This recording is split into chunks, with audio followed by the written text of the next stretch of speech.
I'm Stephen Walker for WI Proud. Let's take a look around at what happened in western Wisconsin this last week. Dane County Sheriff's officials released details of a double homicide near Madison that led to a standoff in Vernon County and ended with a suicide. According to reports, Wisconsin State Patrol Bureau Director David Pabst and his wife Teresa, a former special education teacher, were found shot to death in their home in Middleton, Wisconsin on July 8th. It's believed that the shooting happened the previous night and that the couple's son, 25-year-old James Pabst, was the shooter. Before deputies arrived at the scene of the murder, James had fled in a vehicle. A short time later, the Wisconsin State Patrol spotted the fleeing vehicle in Vernon County. Troopers attempted a traffic stop, but James Pabst refused to comply with the command. A standoff followed, but ultimately ended when James took his own life. The Wisconsin Department of Transportation posted to its Facebook page that David Pabst was the director of the Bureau of Transportation, Safety, and Technical Services since 2013 and had devoted more than 38 years of his life to public service. Governor Tony Evers has announced that Klein Hall in Chippewa Falls will close by the end of September. Klein Hall is part of the Veterans Housing and Recovery Program that provides temporary housing, training, and supportive services to military veterans who are homeless or at risk of becoming homeless. Officials with the Wisconsin Department of Veterans Affairs said the news was disappointing, as there were plans to improve the facility.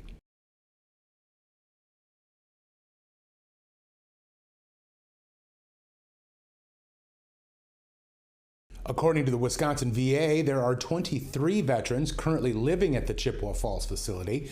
They will be offered alternative placement options and will continue to receive assistance through supportive services. Democratic Senator Jeff Smith says it's common for Republicans in the Joint Finance Committee to not get anything done in budget hearings, while Republican Senator Jesse James said if the $1.9 million for the Veterans Housing Rehabilitation Program locations was so important, the money should have been part of the negotiations in finalizing the budget.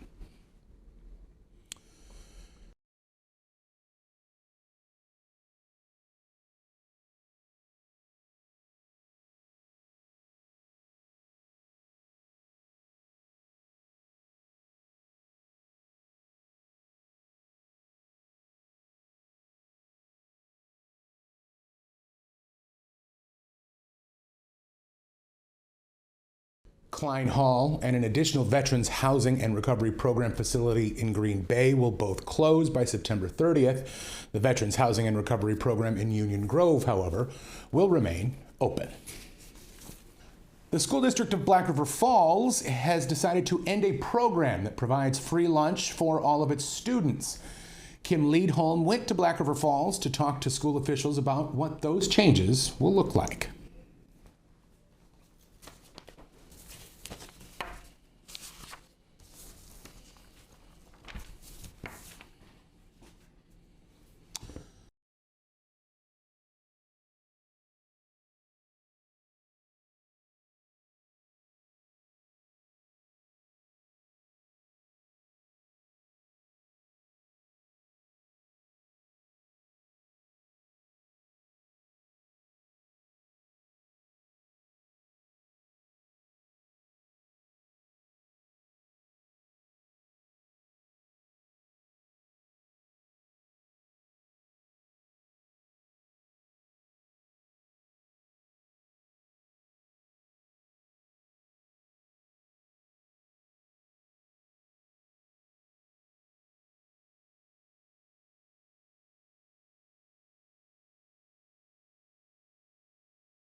The school district also has an angel fund that community members can donate to. Those funds go toward negative food balances and senior debts so seniors can graduate.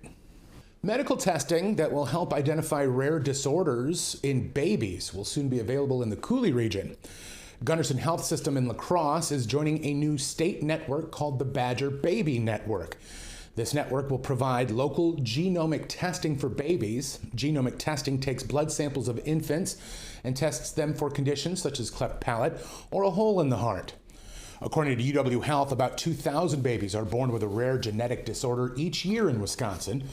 And the sooner one can understand the diagnosis, the easier it is to understand what treatment and care options are available.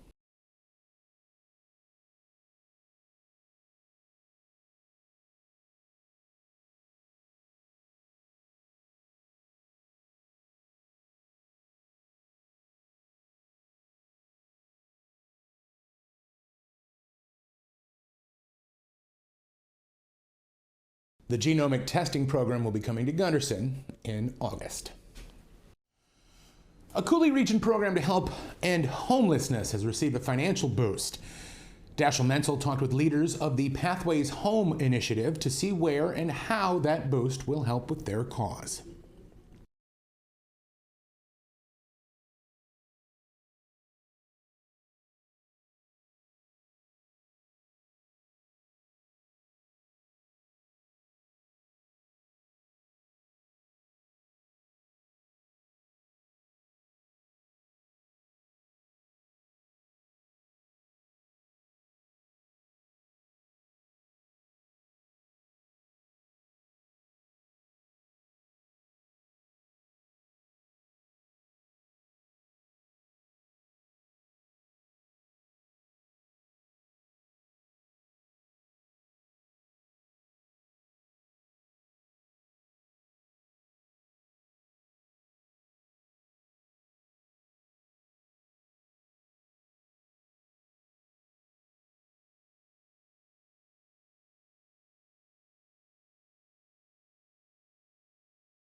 According to the Pathways Home website, the La Crosse County homeless population is at 224 individuals. That's the lowest it's been since the program started last July. The La Crosse Fire Department has responded to an alarming number of water incidents this summer. The department says since the beginning of June, they have responded to 13 water-related calls. 6 of those calls happened within a 48-hour window from July 3rd through July 4th. For reference, the department responded to a total of 13 calls in all of 2024. Officials say there isn't a single cause behind the increase. However, they want to share simple steps everyone can take to stay safe.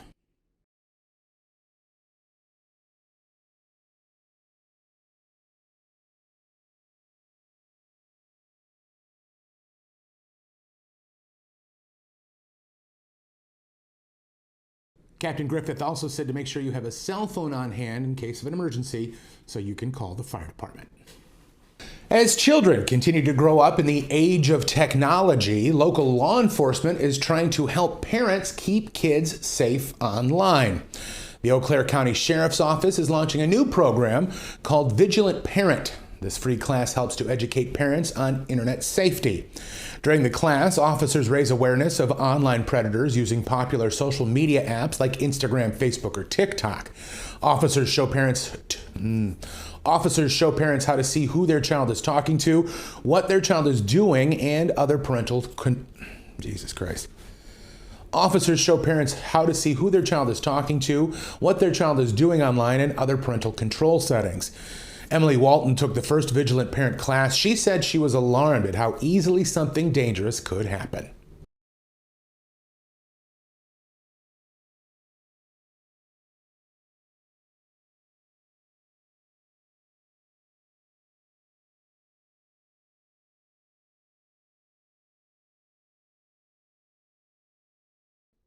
You can find information about Vigilant Parent, including the schedule of other classes, by logging on to eauclaire.wi.gov. Incoming freshmen at UW La Crosse can take part in a unique living experience this fall. The university is establishing a new living learning community at Wentz Hall, adjacent to the Lowe Center for the Arts. Living learning communities bring together students with shared interests, and this new setup is for freshmen interested in visual and performing arts. UWL officials hope the LLC will help students make friends more quickly at school.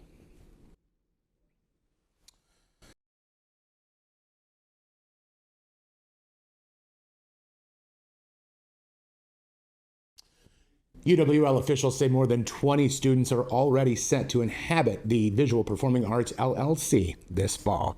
And that's not the only construction or changes happening on the UWL campus right now.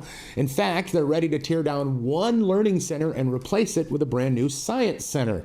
The project marks the end of an important project for the university, and Dashiell Mensel visited campus officials to talk about the construction and how the state funding for that construction is being used.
Chancellor Beebe says work on the $194 million project will begin in the spring of 2026. It's expected to be done by the fall of 2028. UWL officials say the entirety of the project will be funded by the state budget. And finally, the Chippewa Falls High School Choir got an unforgettable moment during the Northern Wisconsin State Fair. They joined Rock and Roll Hall of Famers Foreigner on stage for fun and music. Alani Claudio was there to take it all in.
That's been a look around at the happenings on the western side of Wisconsin. For WI Proud, I'm Stephen Walker.